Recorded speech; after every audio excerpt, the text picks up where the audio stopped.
Ich hol sie jetzt da raus. Und los! Alles okay? Dana, das ist Hagen. Komm schon, ich weiß genau, was du hast. Du denkst jetzt, das ist falsch, aber ich werde... Du kannst Hagen nicht ausstehen. Hier auf Königsbrunn sind 2 Stellen frei. Und welche? Sie suchen einen Pferdewirt und einen Hofhund. Überleg es dir. Marlene würde sich freuen. Und ich auch.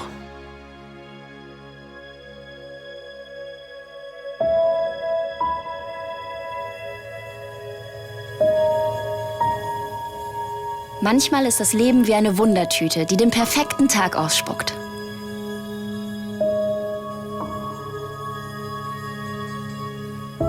Und manchmal ist dieser perfekte Tag mit einem Schlag vorbei. Und wir würden ihn gerne wieder in die Wundertüte des Lebens zurückstopfen. Denn wir merken, dass wir beim größten aller Wunder einfach vergessen worden sind. Der Liebe. Hey Dana, wieso sitzt du denn bei dieser Eiseskälte hier draußen? Du frierst ja. Komm her. Danke, das geht schon, Herr von Landstein. Hast du mir gerade das Sie angeboten?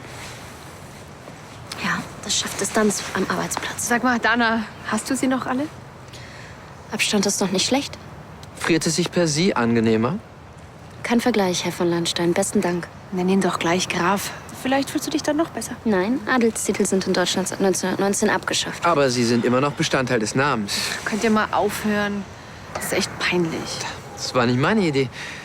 Eigentlich hätte ich auch gedacht, dass wir 2 schon einen Schritt weiter wären. Wieso? Nun, Sie haben mich K.O. geschlagen, Frau Wolf. Wenn das kein Grund ist, sich weiter zu duzen? Da habe ich ja auch noch nicht für Ihre Familie gearbeitet. Bin ich froh, dass die Duellpistolen eingeschlossen sind. Ich gehe rein. Mir ist kalt. Ich komme gleich nach.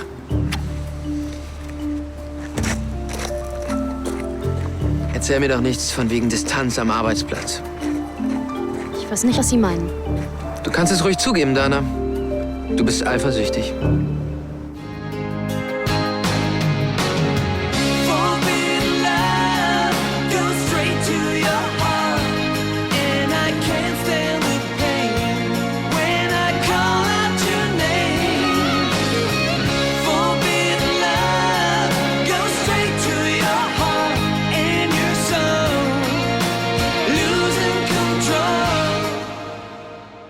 Sie sind der Verlobte von meiner Schwester. Sie glauben doch nicht ernsthaft, dass ich was von Ihnen will. Bei Ihnen piept's wohl. Moment mal, da hast du was... Sie arroganter Schnösel. Und du ist jetzt erst recht Sie. Kapiert? Ich dachte eigentlich umgekehrt. Also, dass du... Entschuldigung. Sie ein Problem damit haben, dass jemand anderes wichtig ist für Marlene. Ach so. Ja, klar. Und wie genau kommen Sie dazu zu Und denken... damit liegen Sie übrigens komplett auf dem Holzweg. Kapiert? Ich und eifersüchtig, nie im Leben. Ich denke einfach nicht, dass meine Schwester die Richtige für Sie ist. Umgekehrt, dass Sie der Richtige für meine Schwester sind. Sie machen mich komplett wahnsinnig. Sie drehen einem das Wort im Mund rum. Ich sag doch überhaupt nichts. Aber Sie haben so geguckt.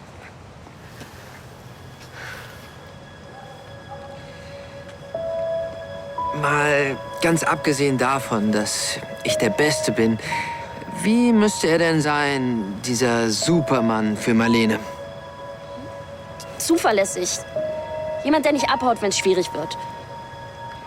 Marlene hat Ihnen also alles erzählt? Ich liebe Marlene und ich will bei ihr bleiben. Sie wissen schon, das ganze Paket. Ich werde Ihre Schwester nicht im Stich lassen. Hoffentlich. Jeder macht mal Fehler, Dana. Und dass ich meine Familie damals verlassen habe, war bestimmt mein größter. Lassen Sie mal. Der arrogante Schnösel will nicht, dass Sie sich an Ihrem ersten Arbeitstag die Schwindsucht holen. Und Röge, davon bräuchte ich bitte noch 3 Kopien. Okay. So, komm, Feierabend. Hast du eine Ahnung, wie spät es ist? Andi. Habe ich dir schon mal gesagt, wie sexy du mit Brille aussiehst? Und mindestens doppelt so schlau. Das Problem ist nur, dass ich sie ausschließlich bei der Arbeit trage. Ach komm, Arbeit. Wir gehen zu mir. Ich hau ein paar Spaghetti rein und du trägst die Brille. Das klingt toll, aber auf mich wartet noch ein ganzer Berg. Vergiss doch mal deine ollen Bilder. Wir könnten in den neuen Club gehen. Andi, ich kann wirklich nicht. Ich muss Ansgar doch beweisen, dass ich als Chefin was drauf habe. Aber das ist doch ein gutes Stichwort, Chefin. Sind das nicht die Leute, die tun können, was sie wollen, ohne dass ihnen jemand auf die Finger guckt? Ich dachte, das wären die Leute, die mit gutem Beispiel vorangehen und als Vorbild dienen. Ach komm, das ist doch die 50-Plus-Variante. Nach der Auktion wird alles ruhiger, versprochen. Was eigentlich mit dir? Kannst du es dir erlauben, mitten in der Woche feiern zu gehen? Tja, ich bin eben eine coole Sau. Im Gegensatz zu dir, du arbeitswütige Streberin. Und morgen hast du nichts los? Nur so ein bisschen was. Na dann, du coole Sau. Gib's doch zu, du stehst nur auf mich, weil ich eine Streberin bin. Na, ich bin mir nicht ganz sicher, ob es das ist. Oder vielleicht doch deine Brille.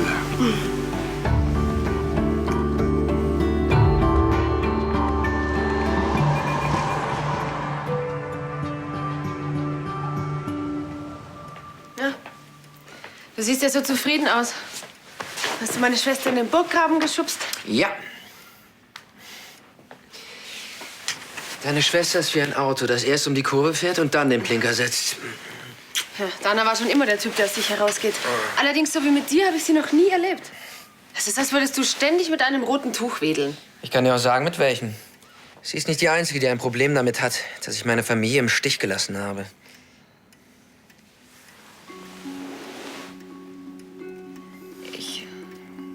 Ich habe mit ihr darüber gesprochen. Ist doch klar, dass du das erzählt hast. Ich würde meinem Bruder auch viele Dinge sagen. Dummerweise redet er nicht mit mir. Ich dachte, ihr hättet euch ausgesprochen. Klar, immer wieder. Ziemlich laut und ziemlich wütend. Leider sind unsere Gespräche ein wenig monothematisch. Das Wetter wäre mal eine nette Abwechslung. Gib ihm ein bisschen Zeit. Wenn man bedenkt, dass er 13 Jahre lang Wut angestaut hat, da braucht er schon noch ein paar Tage, um die wieder loszuwerden. Na, vielen Dank. Du machst mir ja richtig Mut. Was ich viel schlimmer finde, ist, dass Dana dir diese Geschichte unter die Nase reibt. Ich meine, sie hat mit der ganzen Sache wirklich nichts zu tun. Aber mit dir. Und darum kann ich verstehen, dass sie sich Sorgen um dich macht.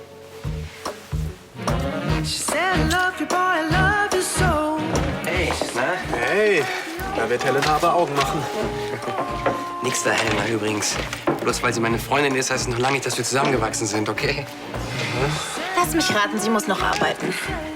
Heute ist Kumpeltag. Wir machen einen drauf. Es gibt da übrigens diese neue Bar. Sie ist endlich eingeschlafen. Und ich bin auch gleich soweit. Nix da, wir gehen heute feiern. Was? Du weißt schon, tanzen, lachen, Spaß haben. Ihr beide dürft sogar rumknutschen, wenn ihr wollt. Oh, du weißt schon, dass wir ein Baby haben? Ja, und deswegen müsst ihr noch lange nicht ins Altersheim. Charlie passt bestimmt gerne mal einen Abend auf Lilly auf. Andi, du wirst es kaum glauben, aber seit wir Lilly haben, ist unser Interesse an Partys und Clubs echt drastisch gesunken. Ja, was aber auch daran liegen könnte, dass wir mindestens 5-mal jede Nacht aufstehen müssen. Ihr könnt also nichts mehr vertragen. Das nennt man Verantwortungsbewusstsein. Wenn du ein Kind hättest, würdest du es wahrscheinlich im Supermarkt vergessen. Also Augen auf bei der Familienplanung und Nacht. Stand bei dir morgen nicht auch noch irgendwas an? Ach, irgendwas steht doch immer an. Außerdem muss man die Nacht ja nicht gleich zum Tag machen, nicht wahr? Das ist mein ganz neues Motto. Na dann, viel Spaß. Vergiss es. Ich muss heute dicht machen. Echt, Leute. 1, 2 Bierchen werden ja wohl drin sein. Fritze! Aufstehen! Wo brennt's? Wo? Ich habe Frühstück mitgebracht. Nein, danke. Mir ist schon schlecht. Also, wer die ganze Nacht lernt, braucht frische Kräfte. Lernen? Die ganze Nacht Party hat er gemacht. Sag mal, bist du noch zu retten? Ja, meine Rede? Ach, Papalapap, in meinem Alter steckt man sowas doch locker weg. Ja, hast du das vergessen, Junge? Heute ist die Aufnahmeprüfung zur Fortbildung. Du willst Polier werden, Junge!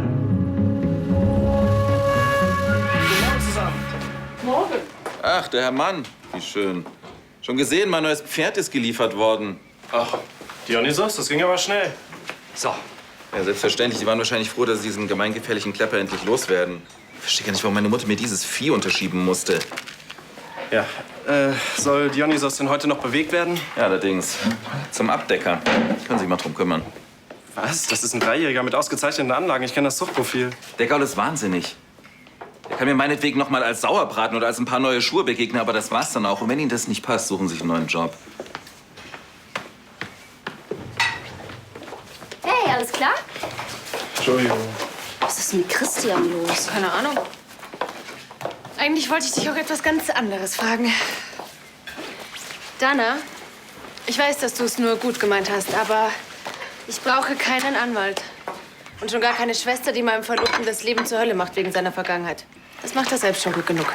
Sorry, das mit seiner Familie. Das ist mir einfach so rausgerutscht. Ich weiß schon, wem ich vertrauen kann und wem nicht. Ich bin nicht so weltfremd, wie du immer denkst.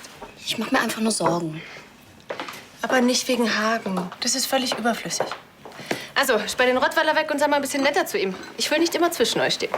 Ja, okay, ich versuch's. Gibst du ihm die? Und sag ihm, dass es mir leid tut. Nee. Das machst du mal hübsch selbst.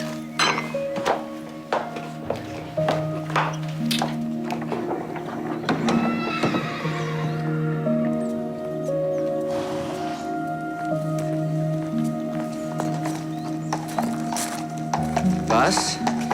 Sie haben ihn noch nicht auf dem Scheiterhaufen verbrannt? Die Versuchung war groß. Danke. Und wegen gestern. Es tut mir leid, das war nicht so gemeint.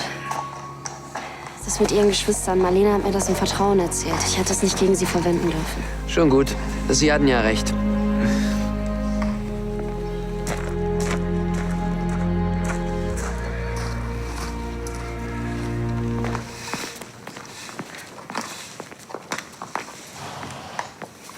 Hallo, mein Hübscher, dich kenne ich ja noch gar nicht. Englisches Vollblut.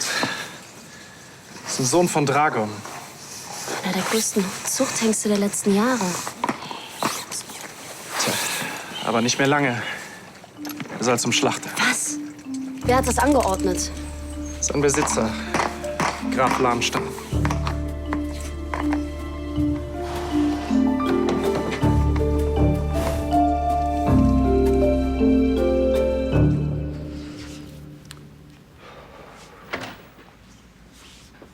Und?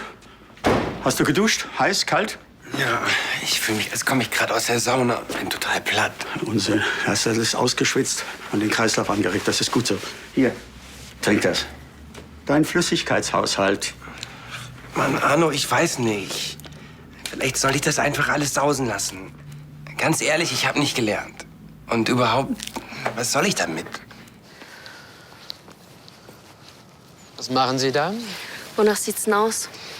Das mit der Nettigkeit hat sich aber schnell erledigt. Tja, manchmal trifft man eben die falschen Entscheidungen, die zum Glück leicht wieder zu beheben sind. Sie dürfen den Hengst nicht reiten. Sie dürfen nicht in den Wald gehen, Sie dürfen das Pferd nicht reiten. Ständig diese Vorschriften. Was glauben Sie eigentlich, wer Sie sind? Jemand, der sich um Sie Sorgen macht. Und der sich keine neue Pferdewirtin suchen will. Nur weil Sie sich unbedingt den Hals brechen müssen. Muss toll sein, wenn man es sich so leicht macht. Sie machen, was ich will. Das Pferd funktioniert nicht. Das Pferd kommt zum Abdecker. Jetzt hör aber mal zu. Nein, erstmal hören Sie zu. Ich habe schon ganz andere Pferde trainiert und das werde ich bei diesem hier auch schaffen. Dieses Pferd ist mehr als wertvoll. Sie sollten sich mal seinen Stammbaum ansehen, auch wenn Sie mit Tierliebe nichts am Hut haben. Allein aus wirtschaftlichen Gründen ist es totaler Wahnsinn, dieses Pferd zum Abdecker zu bringen.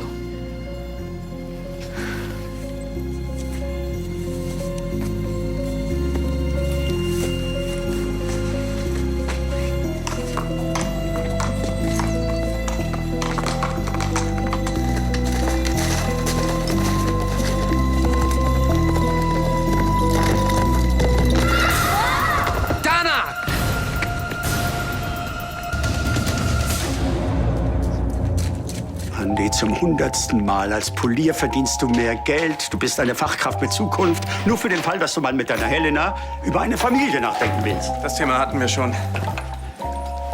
Hast du alles beisammen? Ja, alles bis auf die illegalen Aufputschmittel. Rollmöpse, saure Gurken, Energy Drink, Multivitaminsaft. Und? Apfel. Sehr gut. Komm, iss und trink. Mir wird schon schlecht. Ja, Andi, mir wird auch schlecht angesichts der Tatsache, dass hier alles umsonst sein soll und du den Prüfungstermin verpasst. Warum hast du uns nicht gesagt, dass die Prüfung ansteht? Ach, keine Ahnung, ich hab's verdrängt. Ich habe außerdem gedacht, ich zische ein paar Bier und gehe wieder nach Hause. Ja, das hat ja wohl nicht ganz geklappt. Und jetzt? Hast du überhaupt gelernt? Ich habe mal in die Bücher geguckt. Na, Augen zu und durch. Machst den Job ja nicht erst seit gestern. Ja, genau. Was können die mich schon fragen, was ich nicht weiß? Na komm jetzt. Viel Glück! Dana, hey, hörst du mich? Alles in Ordnung bei dir? Dana. Hey.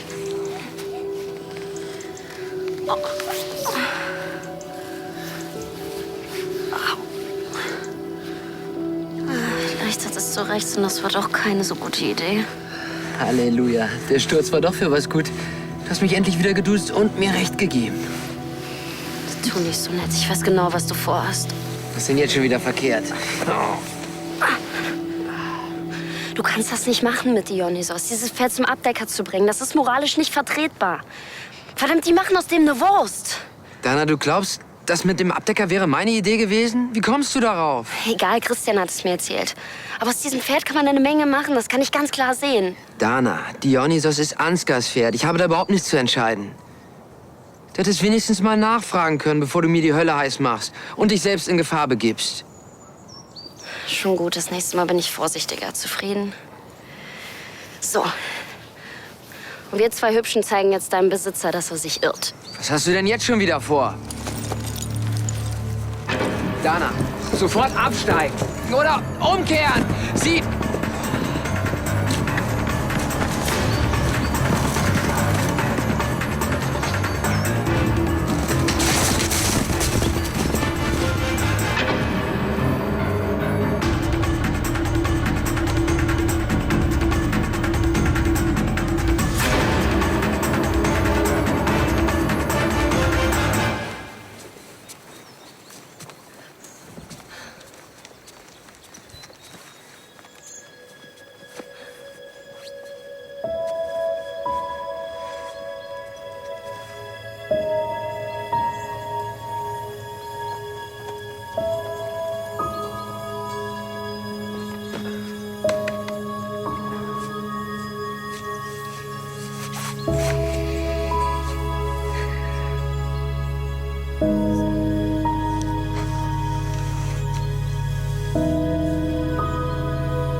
Wieder läuft.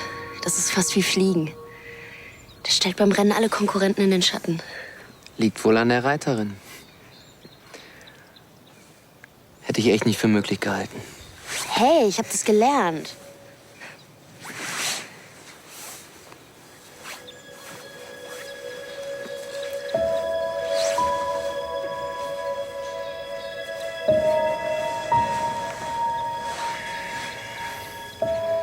Schon heftig, was du mir so zutraust. Was hätte ich denn sonst denken sollen? Du hörst irgendwas, bildest dir eine Meinung und haust sie mir einfach um die Ohren, ohne einen zweiten Gedanken daran zu verschwenden. Bin ich der Typ, der Pferde schlachtet? Eigentlich nicht. Wer bist du wirklich? Keine Ahnung. Seit ich wieder hier bin, zumindest der Mann, der seine Familie im Stich gelassen hat. Sie werden dir das nicht ewig nachtragen, Hagen. Da bin ich mir sicher. Und warum glaubst du das? Eben weil es deine Familie ist. Man verzeiht sich, weil man sich liebt. Weißt du was? Wir zwei sind uns gar nicht so unähnlich. Uns ist komplett egal, was die anderen von uns denken. Und wir lassen nicht jeden an uns heran. Mit Ausnahme der Menschen, die uns wirklich was bedeuten. Das stimmt.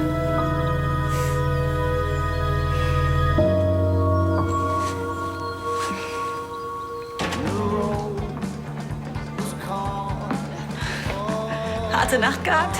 Du siehst aus wie ein Zombie. Danke, so fühle ich mich auch. Hast du ein Bier?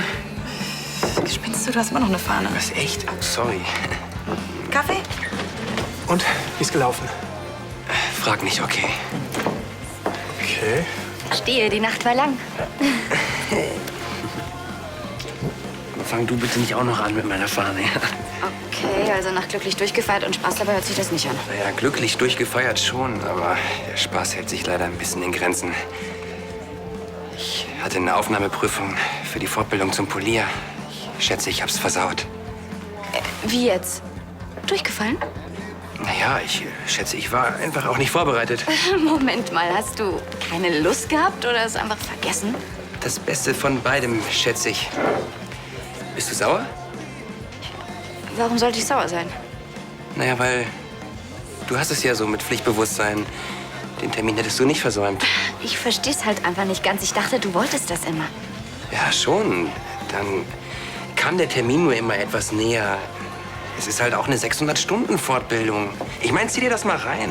Mein Studium hat 6 Jahre gedauert, die Promotion nicht mitgerechnet. Ja, das passt ja auch zu dir. Andi, ich weiß, dass das nicht dein Ding ist, aber willst du die nächsten 20 Jahre auf dem Bau Wände hochziehen? Also wenn dich das glücklich macht, okay, aber ich dachte echt, du erwartest mehr vom Leben. Moment mal, was geht Sie das eigentlich an? Ich bin hier Pferdewirtin. Mich um die Tiere zu kümmern, ist mein Job. Und dieses Pferd kann geritten werden. Sie können nicht ernsthaft verlangen, es trotzdem zum Abdecker zu bringen. Jetzt sag ich Ihnen mal was. Das ist mein Pferd, mit dem mache ich, was ich will. Abgesehen davon, was fällt Ihnen eigentlich ein, diese Schindmeere ohne meine Erlaubnis zu reiten? Ich hatte die Erlaubnis von Ihrem Cousin. Oh. Na, sehr interessant. Seit wann bestimmt der denn, was mit meinen Pferden geschieht? Okay, kürzen wir das Ganze hier ab. Was willst du für ihn haben? Bitte? Du willst das Pferd kaufen? Ich habe ihn heute von einer anderen Seite kennengelernt. Was willst du denn mit dem Vieh? Willst du dir den Hals brechen oder was? Frau Wolf wird Dionysos trainieren. Sie hat ein Händchen für schwierige Fälle. Ich zahle dir mehr als der Abdecker. Und du sparst dir die Kosten für den Transport. Na schön. Mir soll's recht sein. Hast du meiner Schwester gerade ein Pferd gekauft? Quatsch, das war eine Investition. Ich bin mir sicher, deine Schwester wird dafür sorgen, dass ich es nicht bereue.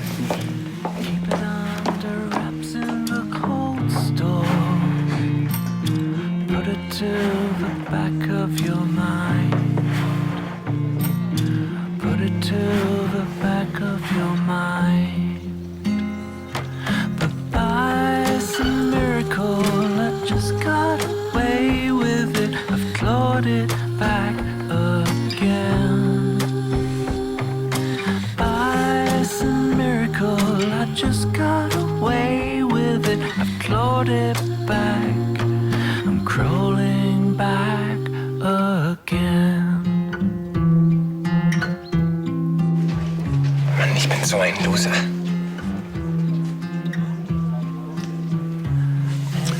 Da bist du hinterhergeritten. Ich konnte ja nicht zulassen, dass sie sich den Hals bricht.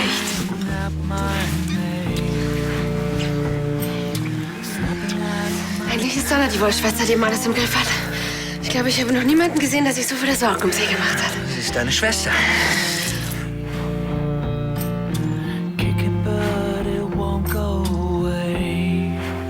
Seien wir mal ehrlich. Dinge gehen schief. Und das leider nicht mal selten.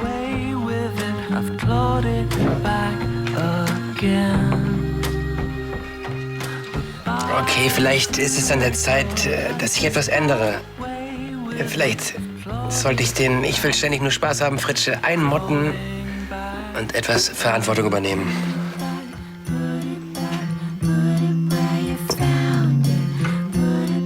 Dann können wir entweder in Selbstmitleid versinken und glauben, dass wir das Wunder des Tages einfach nur verpasst haben, oder wir ändern unseren Weg und versuchen, das für uns bestimmte Wunder doch noch irgendwo zu erwischen. Die Frage ist nur, was machen wir in der Zwischenzeit?